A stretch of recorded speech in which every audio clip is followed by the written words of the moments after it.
Olá, pessoal, boa tarde. Hoje é 21 de setembro de 2023, 17:06. Estamos aqui na nossa jornada humanista, dos estudos dos anormais do Foucault. A um passo da primavera, não é assim, pessoal? A um passo da primavera. Então, estamos aqui num encontro quase primaveril, tendo a facilitação do William, que vai facilitar esse trabalho, que é a segunda metade da aula de 12 de fevereiro de 1975, uma aula bem densa sobre as questões do... Peraí, está alguém entrando? Uma aula bem densa sobre as questões dessa constituição de um sujeito patológico, criminológico, né? Com isso, assim, a gente vai adentrando um contexto mais central, né, dessa aula, né? Então, é isso aí. Com vocês, a magistral facilitação do I. O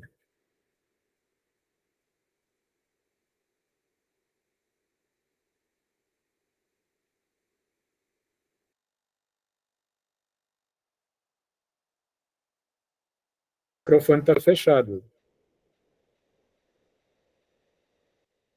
Está dando para ver o slide. Olha que generosidade, que capricho. Preparou um slide. Só vou tentar aqui colocar. Conseguem ver aí? Estão me ouvindo também? Sim. Sim. Vê se roda os slides. Está passando? Ou não? Está na primeira, Sempre dá um probleminha aqui. Tá.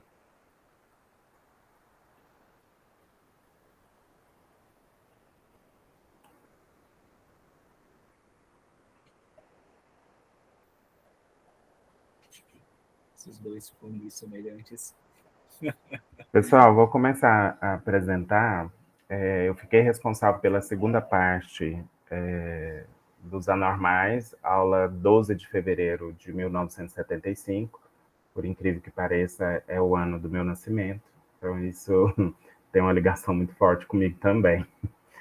Então, Michel Foucault, ele nos privilegia aí com algumas reflexões, das quais eu tive algumas inserções aqui nos slides para facilitar. Eu não vou conseguir colocar ele em tela cheia, porque se eu coloco ele trava aqui para mim. E aí, mas acredito que é possível vocês visualizar dessa forma aí, tá bom?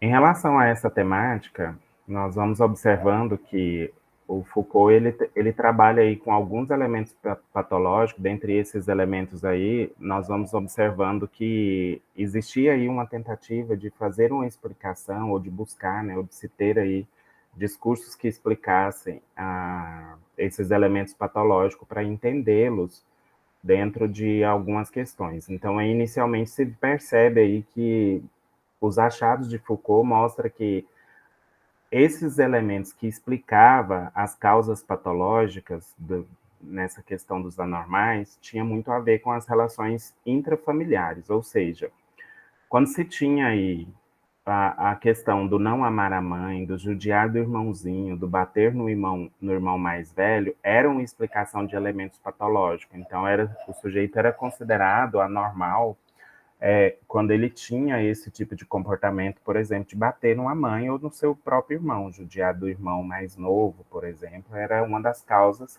que explicava esses elementos patológicos. Então, num primeiro momento aí, nós vamos observar que se tinha aí uma relação intrafamiliar quando se tenta explicar esses elementos patológicos, ou seja, isso está relacionado ao mau sentimento familiar, isso está relacionado a um comportamento não adequado na conduta familiar.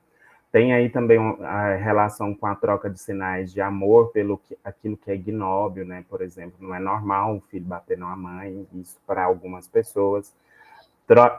Aqui percebe também que se explicava esses elementos através da troca daquilo que era o mau procedimento, ou seja, quem tinha um parâmetro, né, social, e quando se estabelecia, saía desse parâmetro, tinha um mau procedimento, principalmente no seio familiar.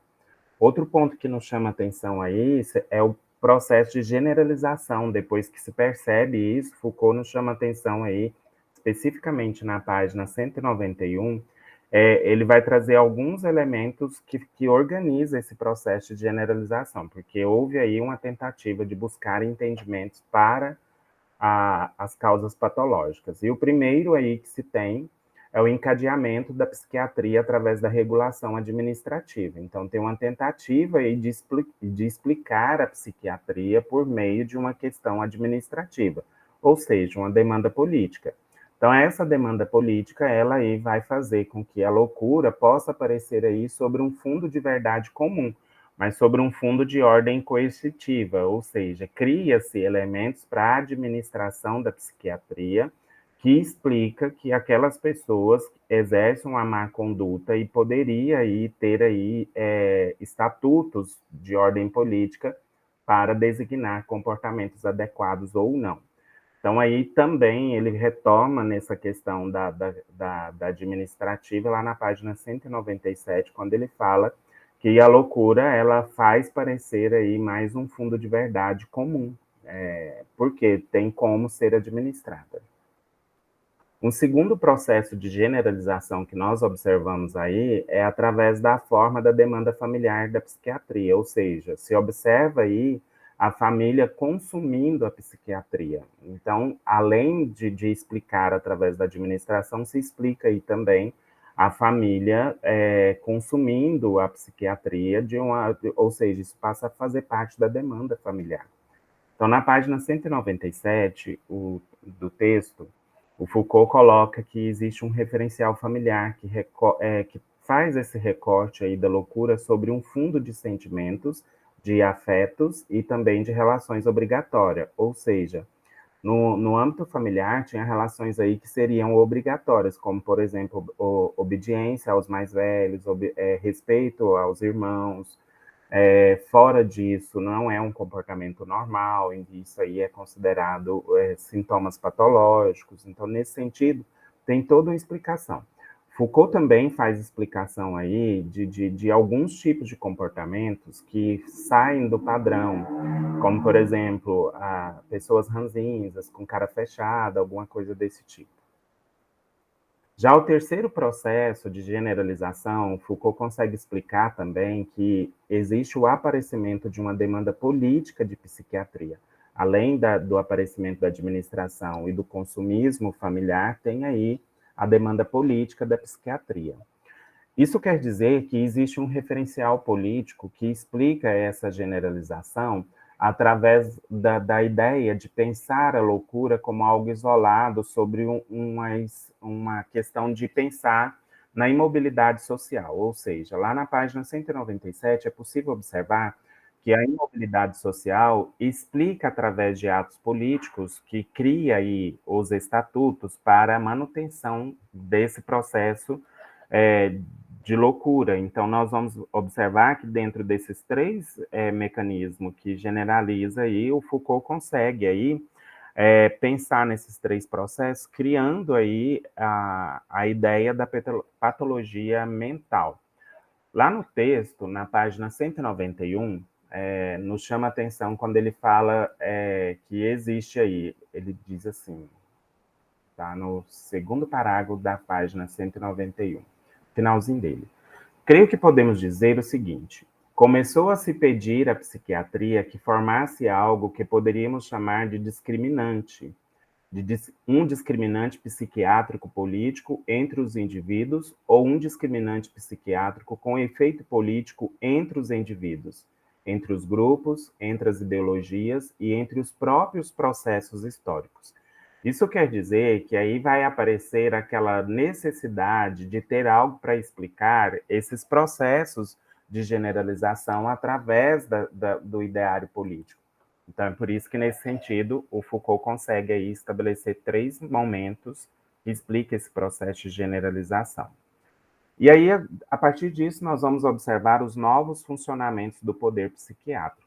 Observa-se que aí esses funcionamentos do poder psiquiátrico ganham força no sentido de pensar que é uma ideia onde não se vê aí mais a loucura como algo parcial.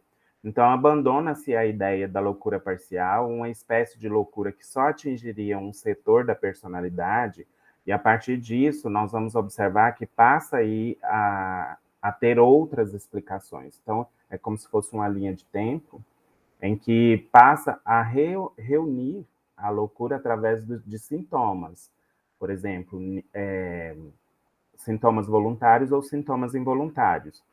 Então, quando se tem sintomas involuntários, consegue-se explicar a loucura. Então, ela está relacionada aí à questão de sentimentos. Então, esses novos funcionamentos para explicar esse poder psiquiátrico passa por um jogo, esse jogo voluntário e involuntário de explicar comportamentos. Então, o louco, lá na página 198, é aquele em que a delimitação, o jogo, a hierarquia do voluntário, do involuntário, se encontra perturbados. Ou seja, quando se tem uma pessoa que está voluntariamente ou involuntariamente perturbado através fora do padrão de normalidade, aí se tem uma explicação de quem é o louco. Então, o eixo de interrogação agora, através desses novos funcionamentos, são os modos específicos da espontaneidade do comportamento, ou seja, qualquer comportamento passa a ser explicado a partir da ideia de normal e não normal, ou também de voluntário ou involuntário. Então, é possível observar aí em Foucault, que, através do texto, né, que existe algumas explicações que são bastante coerentes em relação a essa questão dos movimentos voluntários. Por exemplo, na página 200 do texto, fala o seguinte: daí em diante, o funcionamento sintomatológico de uma conduta, o que vai permitir que um sintoma de uma doença possível vai ser, por um lado, a discrepância que essa conduta tem em relação às regras de ordem, de conformidade definidas sobre um fundo de regularidade administrativa, seja sobre um fundo de obrigações familiares, seja sobre um fundo de normalidade política.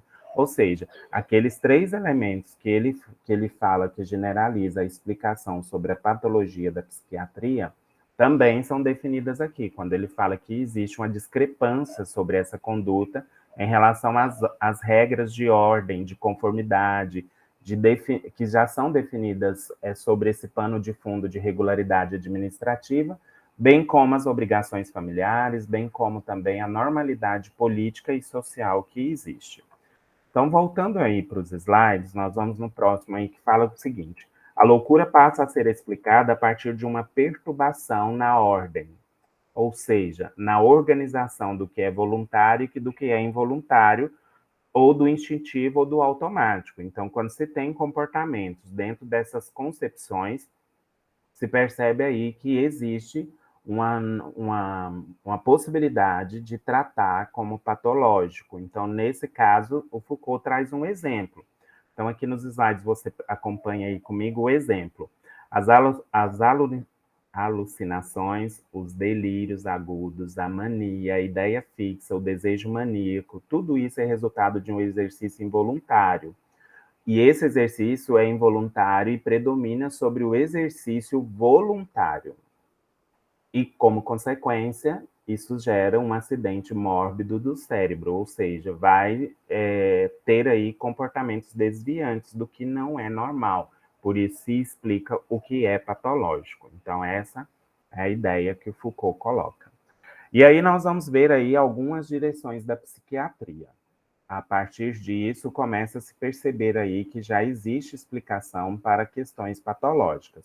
Primeiro ponto aí que nós podemos observar é o campo sintomatológico, que tem a ver com sintomas, ou seja, não se analisa mais no âmbito administrativo, familiar e político, mas se analisa agora através de sintomas.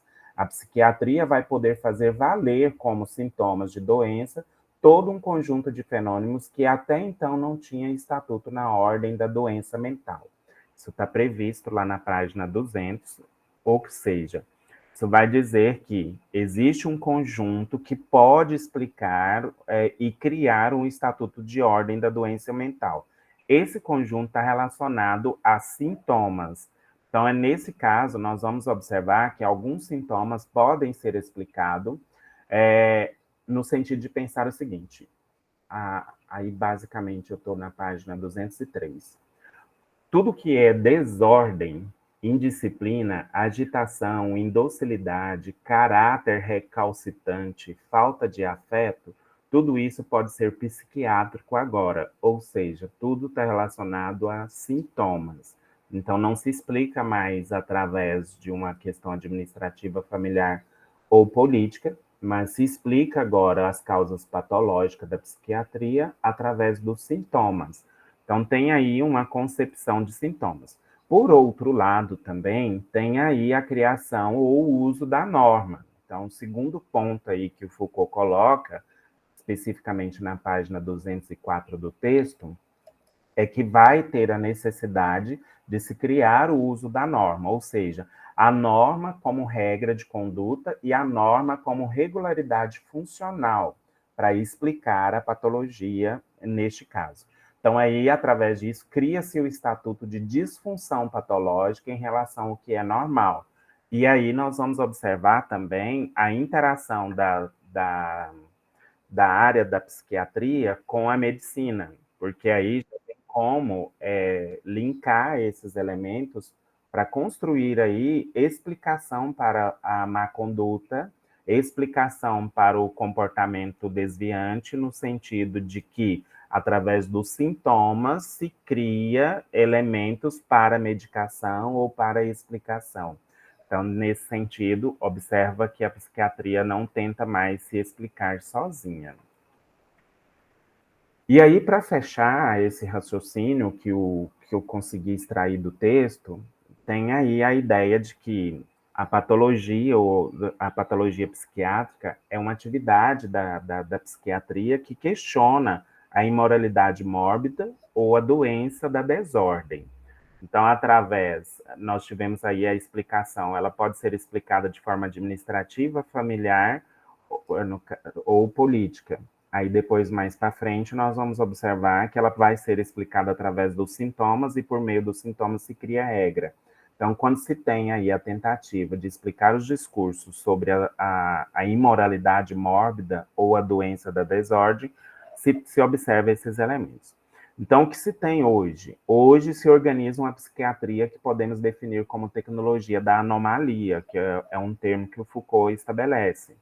A psiquiatria aí, ela está relacionada à anomalia, ou seja, está fora da norma ou da ordem. Por quê? Quando se explica os sintomas, cria-se ordem para poder tratar os sintomas. Então, aí a psiquiatria hoje, ela ganha um termo chamado tecnologia da anomalia, o que seria algo que pudesse explicar o que não é normal.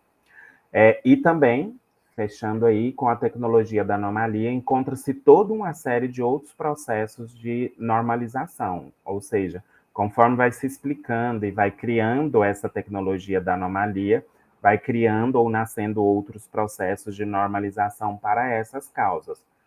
O que não diz respeito ao crime, à criminalidade, à grande monstruosidade, mas diz respeito a outras coisas ou a outras causas que fogem da norma.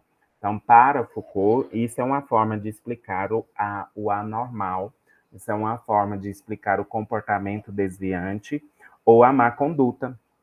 E essa má conduta, ela está muito relacionada à loucura, ela está muito relacionada ao que não é normal. Ok? Agora eu deixo para que possamos aí fazer o debate, é basicamente a ideia que eu retirei do texto. Muito obrigado em nome do coletivo, William. Dedicação, capricho, a profundidade, a apropriação. Comovente. Continue assim.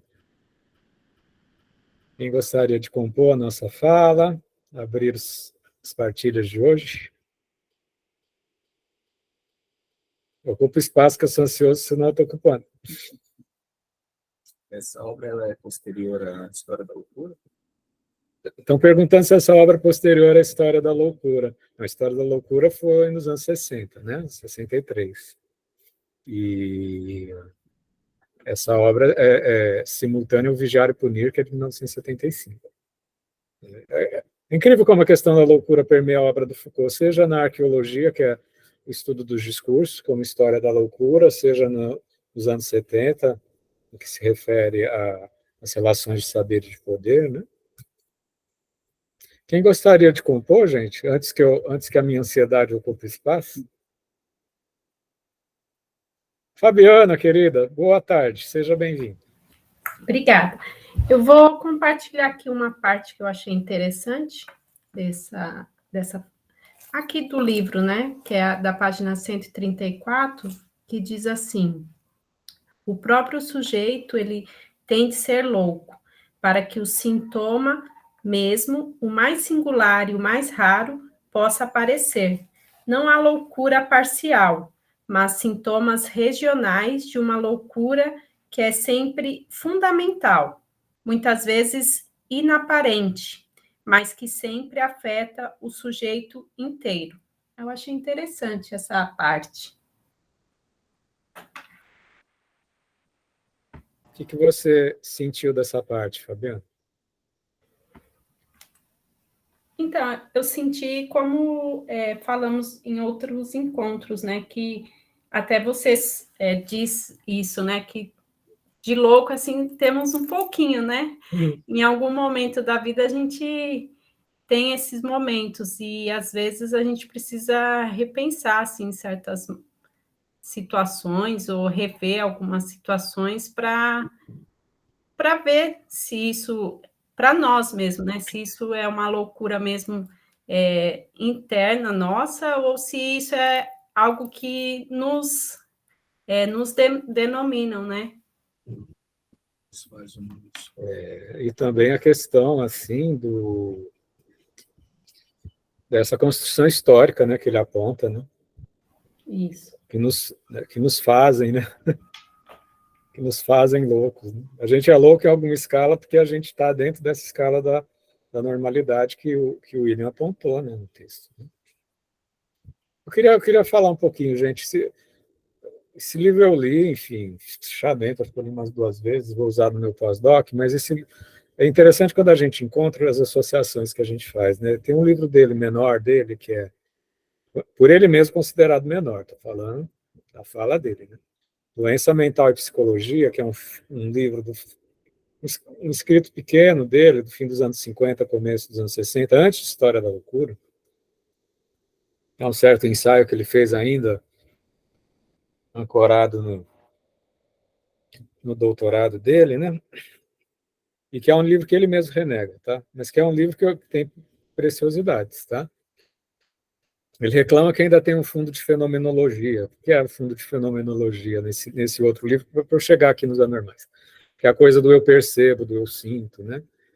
Mas tem preciosidades. Naquele livro que eu faço o link com essa leitura de hoje, é que ele fala com muita preciosidade, assim, que a psiquiatria, ela tenta se apropriar das doenças fisiológicas e funcionais, fazendo uma analogia com as doenças psicológicas, uma relação de causalidade, né?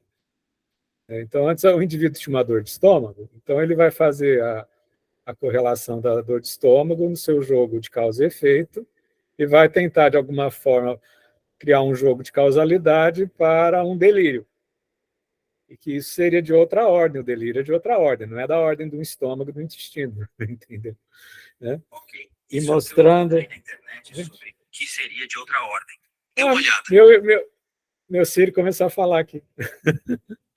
E num jogo de causalidade que seria impróprio, a princípio, na constituição dos saberes psis no geral, né? Que é tentar deslocar a questão biológica, fisiológica para um contexto psíquico que seria de outra ordem, né? Ele fala muito nesse livro que a gente é cercado de jogo de sinais, isso que faz a ponte com que o William inspirou a associação que eu fiz, né? Ele fala que o ser humano, ao redor dele tem um jogo de sinais de sintomatologias e que, no certo efeito de conjunto desse jogo de sinais, você pode dizer que a pessoa é anormal, é louca, né? Então, de fato, enquanto parece que quando você faz um diagnóstico, você está, de fato, você está aparentemente buscando uma pessoalidade, a pessoa delira, a pessoa é violenta, a pessoa é agressiva na família, a pessoa ela bate nos pais, a pessoa ela tem comportamentos obsessivos. Na verdade, é um jogo genérico, universal e impessoal da incidência de uma certa correlação de poder sobre nossos corpos, entendeu? Então, parece que o psicólogo, o psiquiatra, ela não está analisando o sonho da pessoa, está buscando um jogo de sinais que, no momento, vai se cravar sobre o corpo do sujeito e dizer que ele é anormal, em alguma escala. Tá? Então, é isso que por isso que ele fala de normatividade. Uma sintomatologia que se crava no corpo a partir de uma categorização que se lança a uma impessoalidade. Entendeu? É um certo tecnicismo. Aí que entra a questão tecnicista, administrativa, administração de corpos. É judicialização de corpos, é psiquiatrização de corpos. O sujeito é um elemento, a alma, os elementos anímicos do sujeito são potências categorizáveis. Que se fizer um certo conjunto relevante, vai dizer que o sujeito tem que ir para o manicômio. Se não for muito relevante, ele vai tomar o remedinho dele. Se ele não for muito dependendo do jogo, ele vai para uma psicoterapia, né? Entendeu? Mas é por isso que é uma administração, é uma economia dos corpos, tá? E como é um jogo de sinais, em algum momento da curva normal a gente se situa, entendeu? Pode ser nos extremos da curva normal, no espaço central, onde o jogo de sinais está mais disperso, né? Entendeu? Por isso que assim, essa normatividade. É uma normatividade incessante que um dia eu fui numa palestra esse domingo de uma religião aí. O pessoal falou que nunca as doenças aumentaram tanto, assim, no sentido meio naturalizado. Eu fiquei olhando assim, fiquei quieto, né? É que nunca teve tanta explosão de dizeres, de saberes, de incidência de poderes de saberes sobre os corpos. Não é que as pessoas estão ficando mais doentes. É que hoje tem doença para tudo. Se você não se acha muito anormal, isso já é também uma doença, entendeu?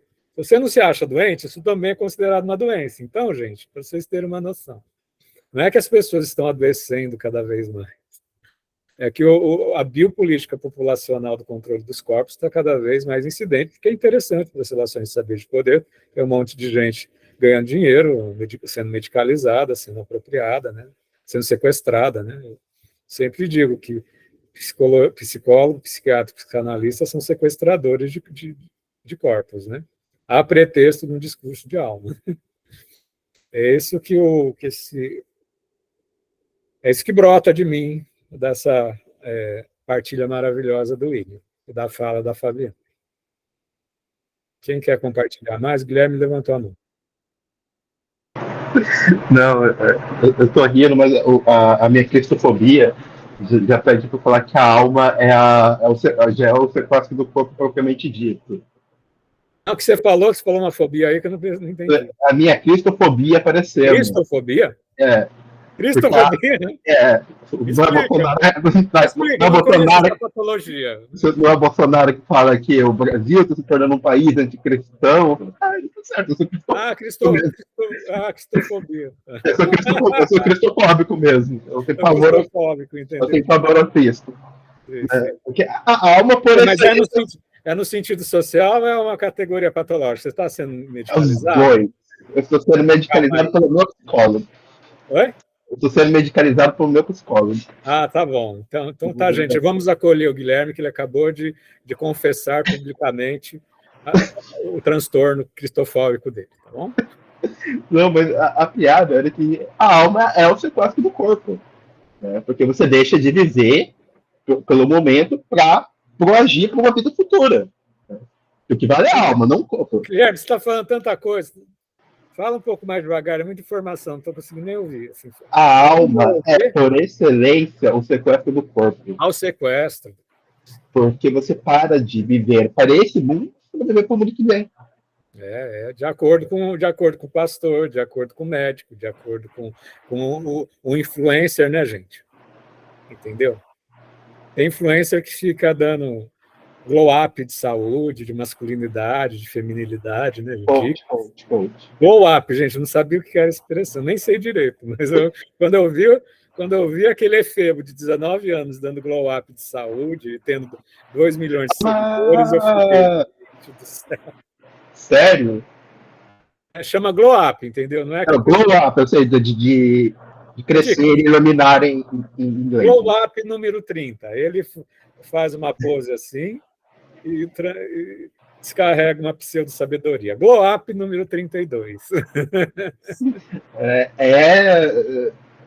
Enfim, eu gostaria de ler uma parte que está na página 138 do livro de capa branca, que é o seguinte.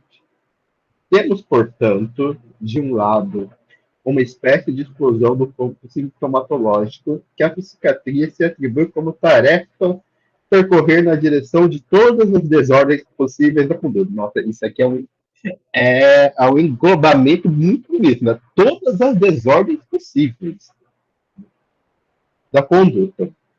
Invasão da psiquiatria, pois por toda uma massa de condutas que até então só haviam obtido um estatuto moral, disciplinar ou judiciário. Tudo que é desordem, indisciplina, agitação, indocilidade, caráter recalcitrante, falta de afeto, tudo isso pode ser psiquiatrizado agora.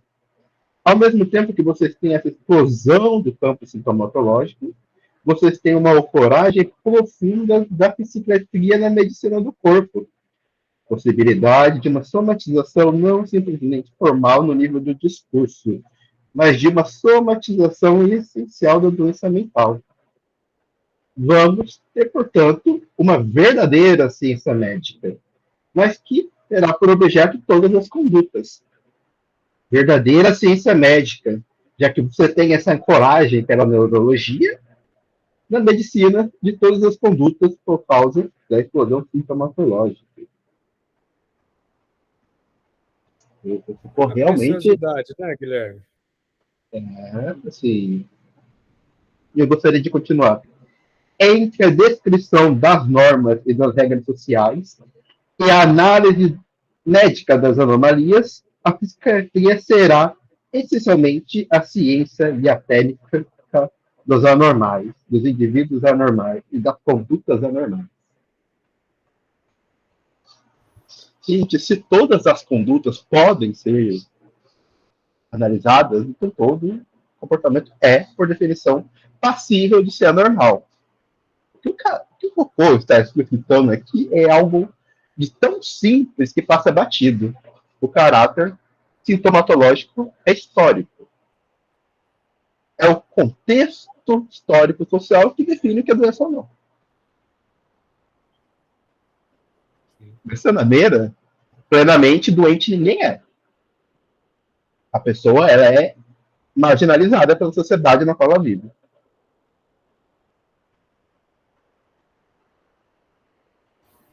É cravada pelo crivo da patologização, né? Todos nós, a gente está falando de nós mesmos, tá, gente? Senão é a flor na lapela que você está falando transcendentalmente, a gente está falando da gente, tá? Isso eu faço uma ponte, né? Tem pessoas que estão lendo meu artigo Corpo e Alma em Foucault. É nesse sentido, quando a gente fala de alma, a gente está falando de alma moderna, né? O Foucault está falando de todas essas figuras de patologização, de psiquiatrização, de psicologização do sujeito moderno que se crava sobre o corpo. Essa sequestração de corpos. Entendeu? E isso é internalizado no sujeito, que ele vai para a clínica sedento de uma rotulação. Entendeu? Isso compõe o processo pedagógico educativo da pessoa. Então, aí ela vai ser anormalizada nos seus afetos, anormalizada no seu sexo, anormalizada na sua espiritualidade, anormalizada na sua sexualidade, anormalizada na sua identidade, né? E aí, depois que põe a mão nessa cumbuca, só resistindo muito para tirar. Quem mais quer comentar? Obrigado, Guilherme. Sua fala é sempre inspiradora, né?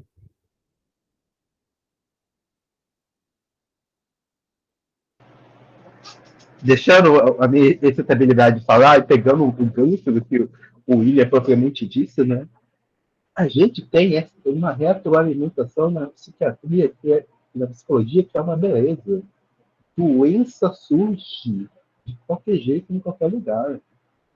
Gente, vocês, se a gente, você para e você estuda o histórico do DSM, o índice de desordens mentais, eles multiplicam de acordo com medicamentos descobertos.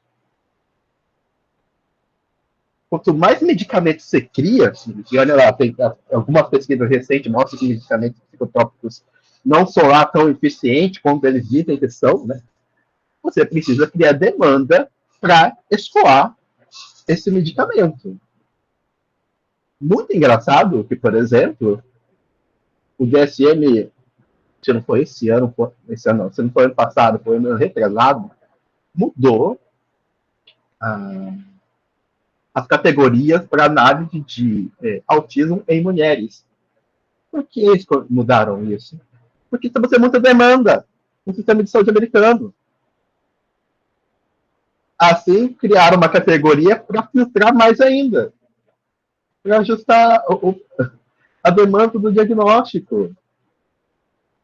Gente, se a gente para e pensa 5 minutos, a gente vê que isso as ciências pesquisas são uma indústria do convencimento. A gente convence o outro que o outro está adoecido e vende a cura.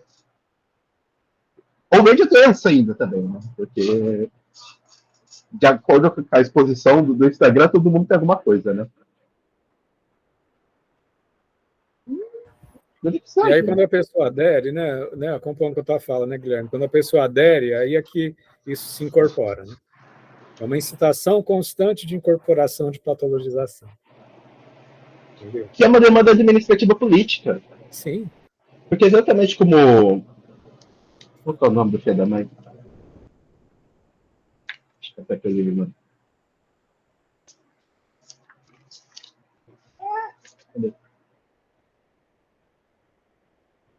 O Lombroso mesmo, que estava procurando, né? Ele gostaria de saber a diferença do Marx e do revolucionário da Comuna de Paris. A diferença é que o revolucionário da Comuna de Paris eram loucos. Olha, gente, acabou por terra toda qualquer possibilidade de revolta, de revolução, de questionação do poder, porque a gente fala que essa pessoa é adoecida. E se a gente trata essa pessoa adoecida do que ela está, ela não tem possibilidade de revolta. Porque ela está adoecida. Ela não está simplesmente sofrendo da sociedade. Sabe? Não está sofrendo do capitalismo. Ela tem depressão. Isso não tem nada a ver com ela tem uma sobrecarga de demanda do trabalho dela, ensurdecidas, vive na periferia sobre medo de morte a cada 10 segundos. Ela tem depressão. Bora levar ela para psicólogo, fazer terapia, injetar medicamento. Né? Acaba a possibilidade de uma reforma social. A patologização da miséria, né? A Mila levantou a mão. Só para compor um pouquinho, porque o Gui está falando dessa questão da depressão, mas assim, trazendo um pouco para o meu recorte, que é a parentalidade, o excesso de diagnósticos precoces em crianças, quando a estrutura da infância ainda não é decidida, e aí o que acaba acontecendo, ao invés de pensar no sintoma da criança, começa-se a pensar na criança sintoma. Então, a criança que está ali, sei lá, com uma desatenção, acaba virando a criança desatenta. E aí existe uma complicação também nesse lugar. Se já na base a gente está começando com esse excesso de diagnóstico, o que a gente pode esperar dentro desse contexto histórico, social, onde que é definido como ser normal.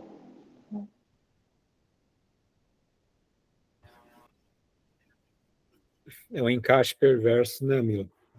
Vai encaixando assim. Exato, Fê. A gente quer um ambiente mais opressor do que a escola. A criança não tem nenhum vínculo com o que está acontecendo ali. Ela não tem nenhuma possibilidade de futuro, porque hoje a gente sabe que estudar, ir para a faculdade, ter um bom emprego, não vai dar em merda para ninguém. Ninguém vai conseguir nada. Esse futuro capitalista não deixa a gente projetar nenhum futuro que a gente esteja totalmente econômico. E a gente quer que a criança vá lá, aprenda, e com a bunda ali parada 6 horas, né? Uma matéria que ela não tem nenhuma ligação emocional, de interesse. Provavelmente a família dela vai estar com os problemas lá, que ela não pode quando vai estar ali. E a gente vai lá e mete um pode no TDAH na criança. Nesse sentido. É literalmente isso, né? E aí é onde a gente deveria ter profissionais bem pagos, né? Porque lidam com esses desafios dessa primeiríssima e primeira infância, são os profissionais mais mal pagos. Se comparado à base com um profissional que dá aula para uma graduação, esse profissional ganha muito mais do que a professora de educação infantil. E a gente está falando da base, que esse indivíduo, em teoria, né, se ele se desenvolve bem, ele vai ter pensando em todo o contexto, ele teria uma maior contribuição para a sociedade.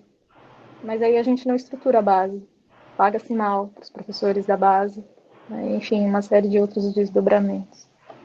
Porque acho que foi o mesmo pouco que o Foucault falou, né? A escola primária ela é um depósito de criança para poder trabalhar. Ser muito mal ocupado faz muito sentido, porque aí você mina a possibilidade de futuro da criança e você tem uma mão de obra barata. Isso também técnico, tudo. Né? Vocês Isso não me fizeram. Pode falar, Fernando.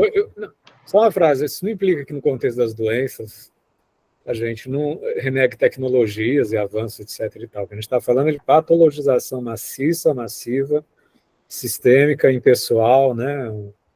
Uma usina de patologização, né?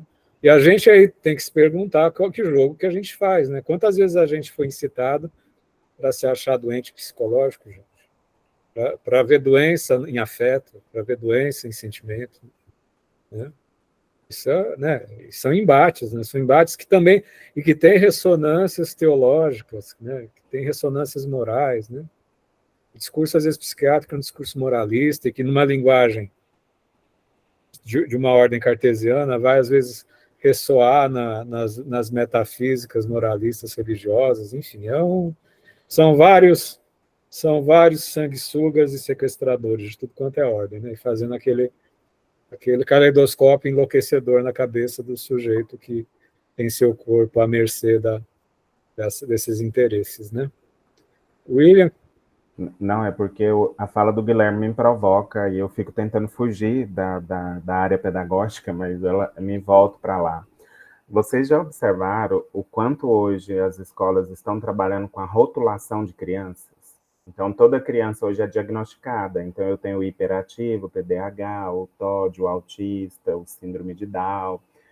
Há uma necessidade de criar rótulos para que, em nome da inclusão, mas, na verdade, nós temos que observar que existe aí o ideário de medicalização dessas crianças para justificar o não aprender dela. Mas aí, se a gente volta lá, por que ela não aprende? Porque ela é do AEE. Aí o AEE explica algumas causas. Então, não tem necessidade de investir nessa criança porque ela não é normal. E aí tem tudo a ver com essa discussão, porque, de fato, a gente vê isso muito crescente no ambiente escolar, assim como também acho que na questão presidiária, né? Aquele que comete um crime, por exemplo, se ele conseguir provar que ele tem alguma patologia, ali ele ganha um tratamento diferenciado. Você observa aí a necessidade de recorrer à psicologia a psiquiatria, para explicar as causas sociais. E então isso é recorrente, não é só daquela época, o texto do Foucault fala de 1800 e alguma coisa, mas é recorrente nos dias de hoje também. E hoje a gente consegue ver nesses cenários, no escolar, no carcerário, talvez até na medicina, nós vamos observar muito essa relação também, porque quando se percebe que alguém tem um comportamento desviante, aí tem que ser medicado, e aí, em algum tempo, até a comunidade LGBTQIA+, tinha isso também, né? Será que pode medicalizar ou não? Algumas coisas tem muita coisa, acho que a gente pode debater para explicar isso. William, você já leu um artigo chamado Professora Desesperada Procura Psicóloga para Classe Indisciplinada? Não, ainda não. É um clássico esse artigo. Tem ele na internet? Tem, ele está no depósito da USP. Qual o nome, Gui? Professora Desesperada Procura Psicóloga para Classe Indisciplinada. Esse artigo, ele é uma pérola. No Google, a hora que escreve Professora Desesperada, já indica o artigo. Já vou salvar aqui e vou ler depois. Esse artigo, ele tem a minha idade. 26 anos. Mas ele é atualizadíssimo. Maravilhoso. Pedro, boa tarde. Boa tarde. Eu vejo com bons olhos o aumento de... na verdade, a palavra aumento, eu já acho ela meio errada, eu acho mais a diversidade de transtornos que vem aparecendo, seja no DSM-5 ou no CID-11. A gente estava conversando agora sobre a situação professor-aluno, né? E o transtorno de burnout, ele é novo, né? Ele apareceu agora, na última atualização. E aí teve um recorde nacional em relação aos professores, né? Porque os professores começaram a serem diagnosticados com burnout. Ou seja, isso eu vejo como algo positivo, né? Porque de uma forma quase que médica, né? Que se consegue diagnosticar que o corpo não aguenta as condições de trabalho, né, que está sendo... que esse ser está executando. Tá? Outro em relação a Guilherme tocou no assunto dos autistas, né? É que, na verdade, agora você consegue nivelar de uma maneira menos pejorativa, né? Porque o que antes era, até nesse capítulo aí, o Foucault toca no assunto, né? Delirante ou de cunho de alucinação, né? Era 8 ou 80. E aí agora, aos pouquinhos, a gente está conseguindo colocar novos olhares, né? Agora você não chega e fala, não, essa criança está alucinando, ele está delirando. Não, isso é comportamento hiperativo. Agora, não sei, eu acho que disso tudo talvez seja a manutenção dessa síndrome, né? Então, às vezes tem casos que, por exemplo, burnout, né? A pessoa fica 3, 4 meses e aí aquele sintoma ele para de aparecer tão fortemente, né? Então, aquela pessoa não é aquele rótulo. Ela teve aquele rótulo por um certo tempo e depois aquele rótulo ele sai. Às vezes o rótulo é necessário para a sobrevivência daquele que sofre, né? Senão ele pode... Um outro vem e o rotula como delirante ou um ser que alucina. Então, qual rótulo a gente quer, né? Nenhum é complicado, porque alguém vem e coloca. E esse alguém é sempre um alguém do poder que está acima. seja um psiquiatra ou, não sei, talvez o estado de justiça, né?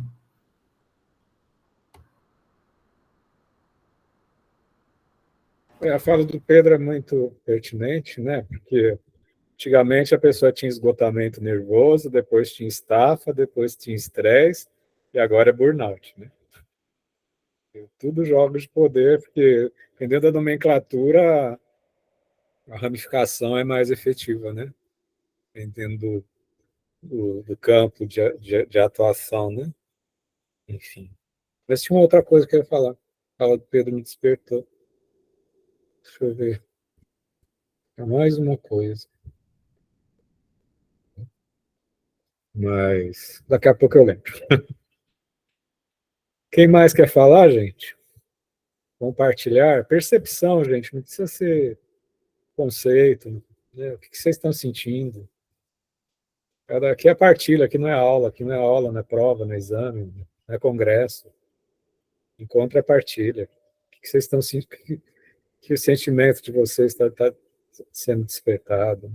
É o espaço mais descontraído que tem possível.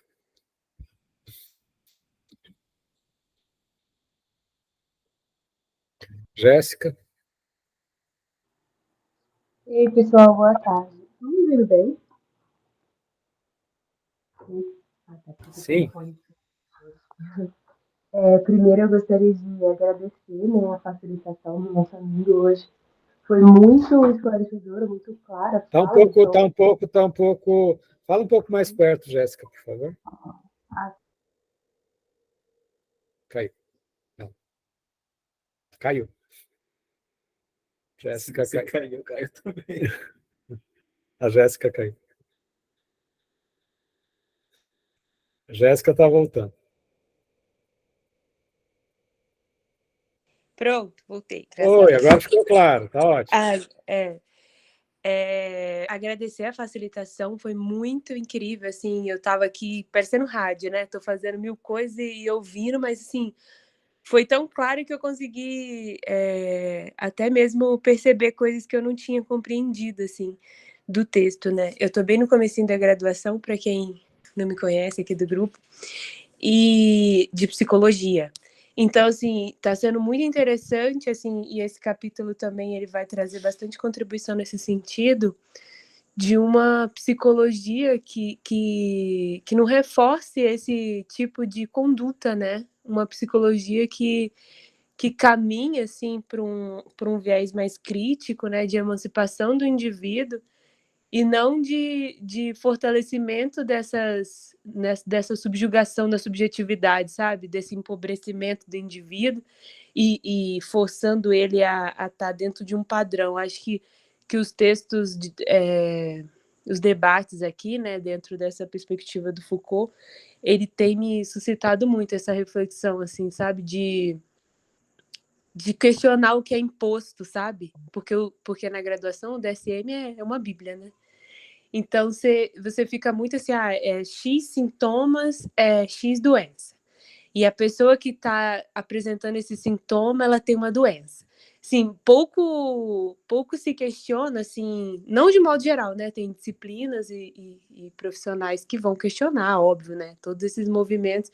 Inclusive, o Foucault é uma dessas pessoas, né? Que vão partir de um raciocínio fora do imposto, né?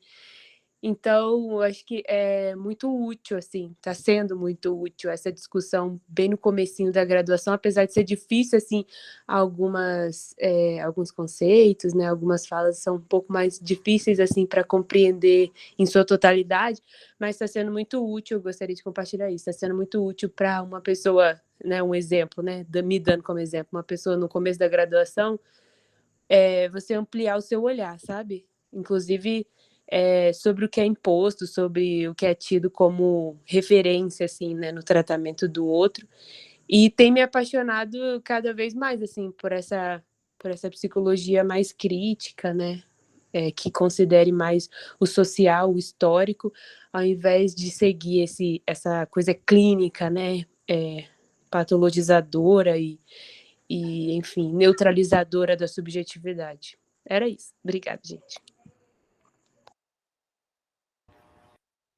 Fantástico. Jéssica, né?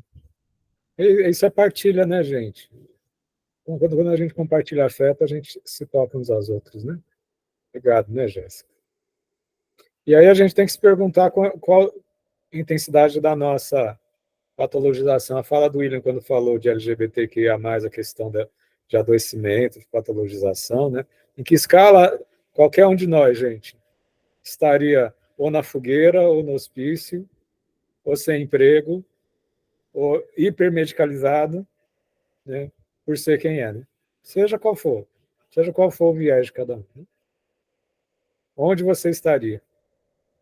Na fogueira, num campo de concentração, num manicômio, hipermedicalizado, proscrito na sociedade, né? Ou num processo de inclusão infinito, né, gente? A gente vê que qualquer comportamento diferenciado, que é considerado periférico, é um processo de resistência infinito, gerações a se perder de vista, né? Guilherme, que somos nós, tá, gente? Somos nós. Você está falando da gente. Eu vou fazer algo muito feio aqui. Eu vou falar algo e eu vou ter que sair logo em seguida. Que eu tenho supervisão agora há pouco. Eu gostaria de comentar brevemente o que o Pedro falou, né? Eu acho que o que você disse sobre criar as novas categorias, que promove uma ação de cuidado mais eficiente, eu acho que você está completamente correto em forma disso, né? Mas eu acho interessante a gente pensar no porquê que essas categorias são criadas. Eu tenho uma professora que ela participou da criação do SUS e ela participou da CNS, né? Que é a Conferência Nacional para a Saúde. O que o governo pede quando ele está na CNS é como que ele vai cortar gasto. É isso que estrutura a saúde em todo o país. Né? Por que a gente despatologizou a homossexualidade no Brasil? Porque é muito caro você pagar no sistema público de saúde para tratar AIDS. Você precisa fazer a profilaxia e você ter uma camada social que não vai custar mais ainda ao governo. Bom, isso que aconteceu, gente.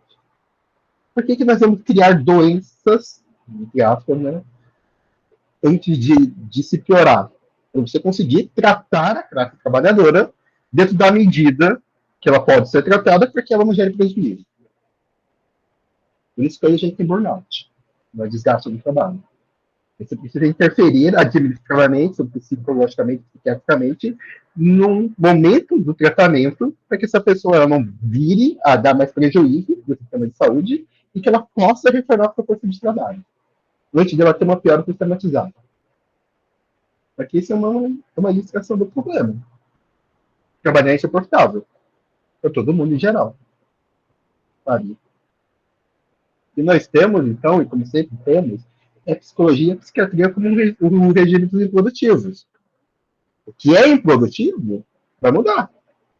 Vai de acordo com a demanda do mercado, de acordo com o sistema de saúde, de acordo com a governamentalidade vigente.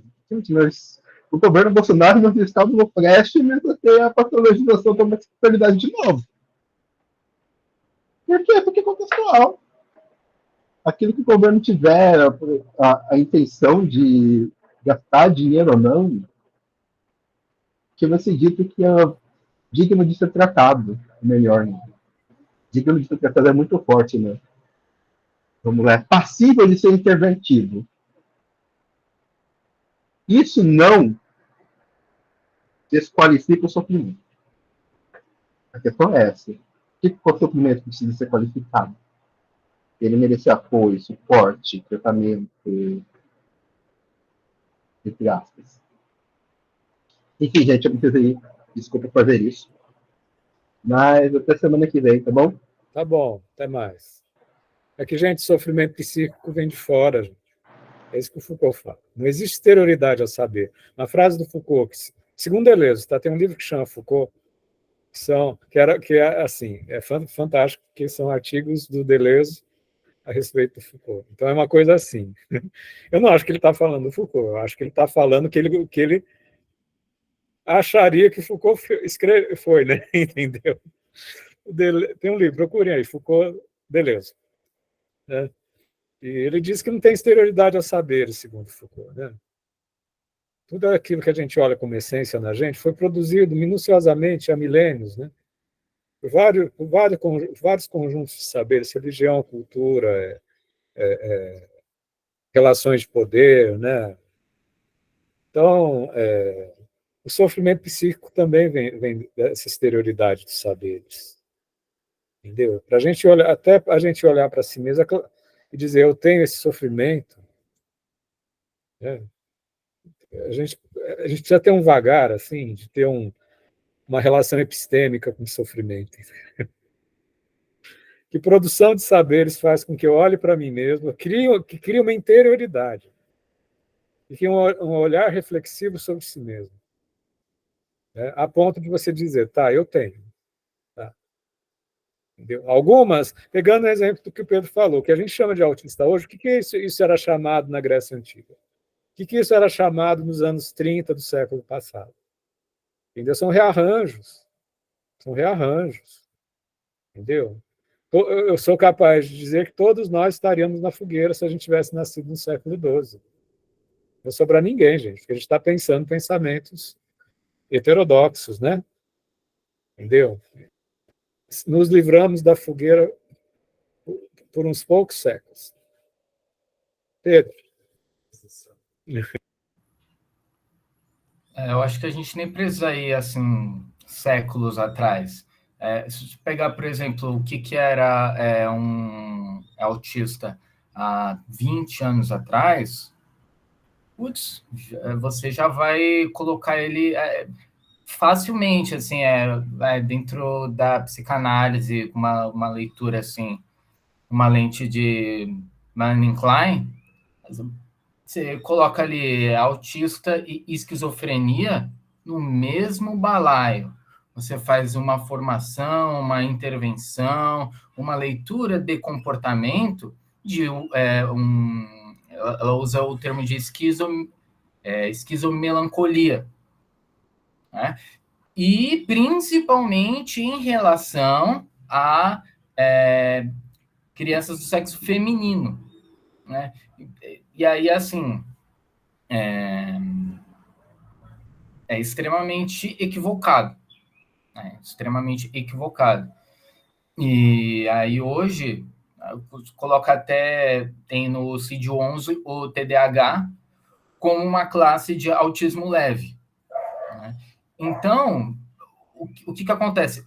O sofrimento, mesmo que pareça de uma maneira externa, do ponto de vista daquele que tem, mas é pouca coisa, sofre pouco, a leitura que eu pelo menos tenho, que a medicina hoje tem feito, é que não, mesmo que seja pouca coisa, merece o tratamento que se deve ter como direito. Outra coisa que aconteceu no Brasil é que agora existe uma série de CIDs que contemplam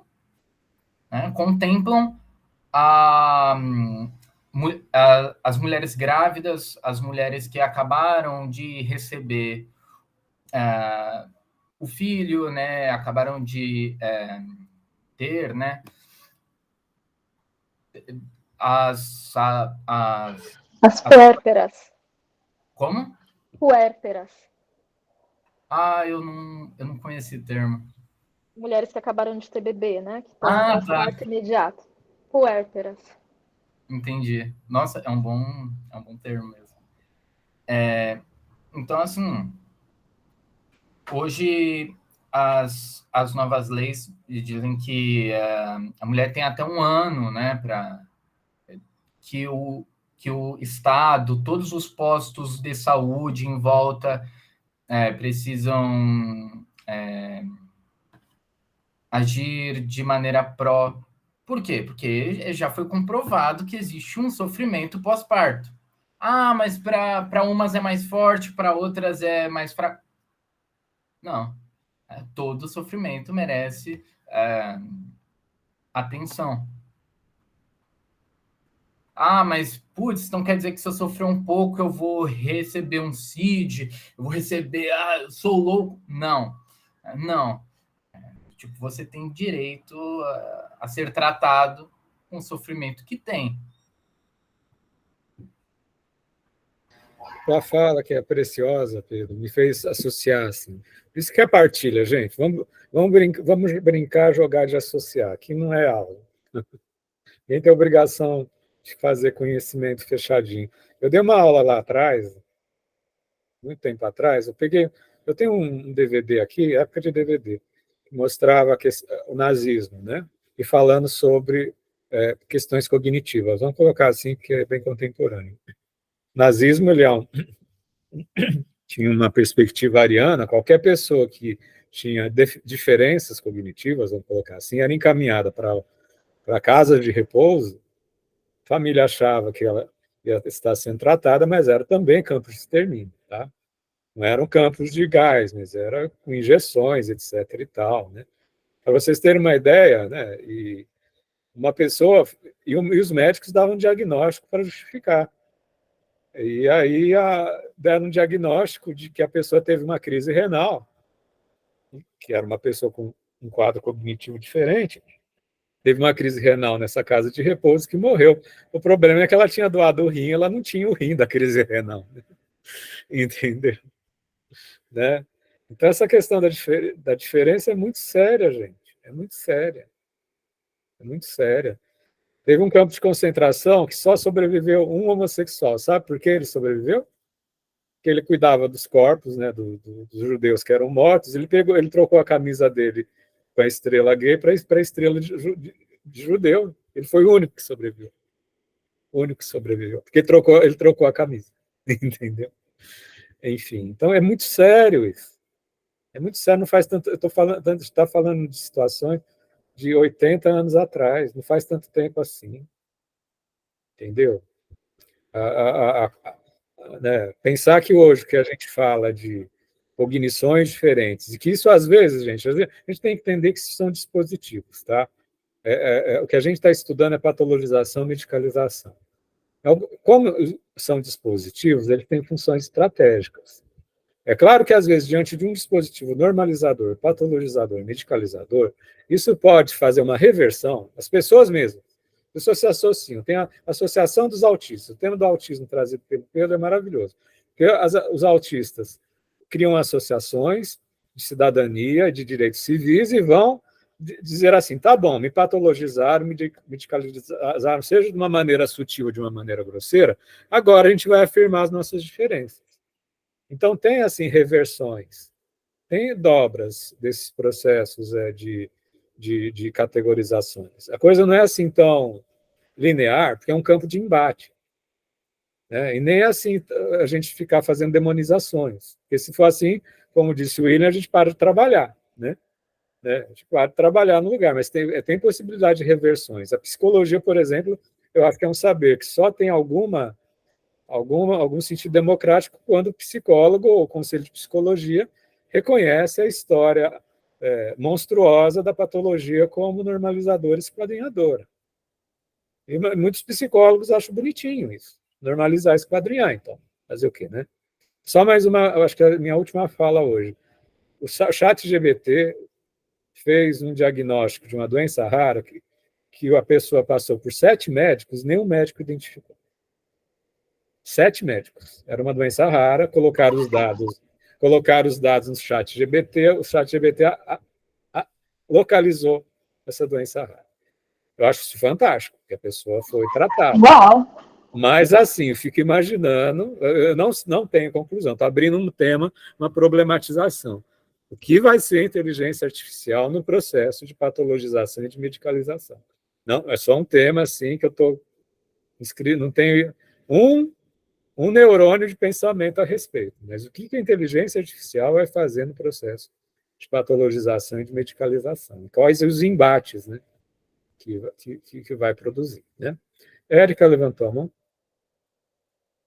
Levantei. Eu estava ouvindo o colega e a questão que pega, né, a questão da patologização, é que hoje em dia, concordo plenamente com tudo que o senhor está dizendo, é que, vamos falar assim, uma indisposição com relação ao trabalho, eu vou levar para um outro tema, né, do lado do, meu trabalho, eu tenho um chefe chato, eu tenho uma pessoa, né, hierarquicamente com poder, né, e aí acaba fazendo um assédio, e pelo poder, né, onde tem poder tem assédio, né, enfim, para muitas ocasiões, e aí o trabalhador acaba fazendo o quê? Somatizando, né, e aí o burnout, né, e é uma maneira da gente dizer que não está feliz no trabalho, né, e é uma maneira da gente dizer que não está feliz no capitalismo, né, e aí eu queria que o senhor e é medicalizável isso, eu acho um absurdo, mas tem um lado do absurdo e tem um lado do que não é absurdo, porque é difícil, né? Até que ponto você pode ficar, enfim, vulnerável ou um sofrimento muito em grande sofrimento, né? Tem os dois lados. Mas eu estava só pensando por conta dessa questão da medicalização dos corpos e do quão a gente está num fio de navalha mesmo, né? Se vai para um lado, vai para outro. Enfim, era só problematizar. Eu só compor contigo, tua fala foi muito inspiradora, para mim, pelo menos. Vamos compondo também, gente, eu sou muito ansioso, eu vou falando, assim, Sagitário com acidente em Leão, não tem jeito, duplo fogo, assim, né? Mas assim, gente, a gente sabe, Érica, assim, a gente não vai voltar para a primeira manhã da humanidade, onde não tinha saberes e poderes, tá, gente? Entendeu? Onde Adão e Eva abriram os olhos e viram o nascer do sol, entendeu? No meio da mata virgem, né? As cachoeiras vertendo mel, não existe isso, entendeu? A gente está no poder de saber, né?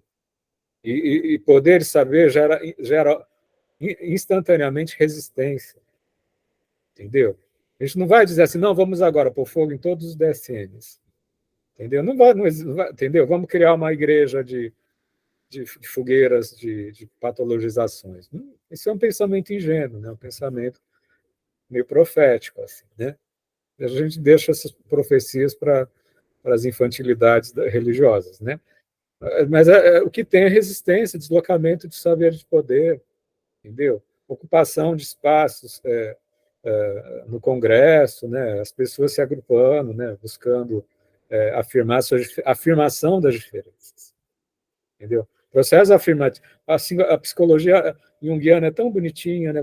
Fala assim, olha, o sujeito ele nasce socializado, a vida dele ele é um caminho de individuação, na medida em que ele trabalhar interiorizar seus próprios arquétipos. Isso é uma guerra, gente. Você se afirmar diante de si mesmo, quanto mais diante de si mesmo, você resistir ao fascista que existe dentro de você. O problema é o fascismo interiorizado, quando a gente passa por cima dos afetos, quando a gente finge que não sente, a gente finge que não ama, a gente finge que não gosta, né? Entendeu? Né? O problema é a internalização do fascismo. Quanto mais chegar no momento da vida onde você, de alguma forma, pode ter algum protagonismo social, né? Enfim, né? Então, assim, não tem exterioridade a saber. Não é dizer assim, não é dizer, DSM é ruim, eu não gosto, vou ficar de mal. Entendeu? É guerra, é um campo de batalha. Enquanto houver vida, tem deslocamento de saber e de poder, e a gente está numa coragem corporal, né? A experiência é corporal. Entendeu? A maior alienação é a gente não entender que a gente é um corpo político. Entendeu? Então, de repente, a gente vai se posicionando, vai se articulando com pessoas aqui, pessoas acolá, e não tem ideologia, senão é uma coisa ideologizável, é um poder local, microfísico, capilar, como ficou falado, coloca microfísico do poder. Não é ninguém dizendo ideologicamente que o outro deve fazer, entendeu? Por isso que o pensamento de esquerda abomina em certo grau Foucault, em certo grau, né? Porque o Foucault também ele é instrumentalizado pela esquerda, né? Porque apaga as ideologias, a ilusão das ideologias, a pessoa que tem que, de alguma forma, no lugar que ela está, fazer seu deslocamento e fazer sua rede de forças, de afetos, né? Enfim. Mas isso não tem cartilha, né? Ninguém vai dizer para o outro que o outro deve fazer. É claro que as pessoas podem se agrupar, né? Se agrupar de acordo com seus afetos, né? Gente, são 18h21. Gente, foi muito fértil hoje. Muito fértil. A gente nunca sabe o que acontece. E o espírito é de partilha, gente. Para mim, eu adoro estar aqui. Estou aqui nesse encontro humanista já faz desde 2020, mais ou menos. Pouco a mais, pouco a menos. E é um momento que eu fico bem descontraído. Descontrai-nos. Alguém quer comentar alguma coisa? Senão eu vou finalizar a gravação. E aí a gente se encontra semana que vem. A facilitação da Fabiana, certo, Fabiana? Sim, tudo certo. Então a gente vai estudar a próxima aula do Foucault. Isso. O Cursos Anormais. Grande abraço para todos, todas e todos. Só fica um pouquinho para quem quiser conversar um pouquinho. Tá? Grande abraço. Tchau, tchau. Tchau, tchau, gente.